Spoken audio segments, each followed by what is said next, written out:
Next immediate channel ఏమంటే retail channel. ఈ retail channel ఏమంటే ఈ ప్రొడ్యూసర్ నుంచి డైరెక్ట్‌గా రిటైలర్ చిన్న చిన్న షాప్స్, చిన్న చిన్న బండ్లు గాని, బల్లలో అమ్ముకునేవాళ్ళు గాని, లేకుంటే షాప్స్‌లో అమ్ముకునేవాళ్ళు గాని, ఆ ప్రొడ్యూసర్ నుంచి తక్కువ రేట్‌కి కొనుక్కొనొస్తారు.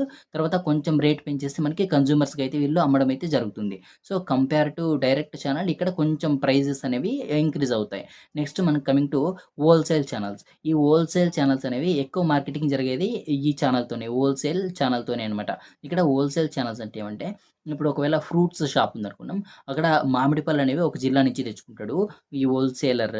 నెక్స్ట్ మనకి గ్రేప్స్ అనేవి ఇంకో జిల్లా నుంచి తెచ్చుకుంటాడు. బనానాస్, దానిమ్మ ఇట్లా వేరే వేరే డిఫరెంట్ డిఫరెంట్ ఫ్రూట్స్ అనేవి డిఫరెంట్ డిఫరెంట్ ఏరియాస్ నుంచి తెచ్చుకొని ఆయన ఒక గోడౌన్‌లో స్టాక్ పెట్టుకుంటాడు. తర్వాత ఈ రిటైలర్స్ ఎవరైతే ఉంటారో వాళ్ళు ప్రొడ్యూసర్స్ దగ్గరికెళ్ళకుండా ఈ హోల్‌సేలర్ దగ్గరికెళ్ళి కొంచెం డిఫరెంట్ డిఫరెంట్ అమౌంట్స్‌లో కొనుక్కుంటారనమాట. ఈయన హోల్‌సేలర్ దగ్గర బల్కీ అమౌంట్ అయితే ఉంటదనమాట చాలా. ఈ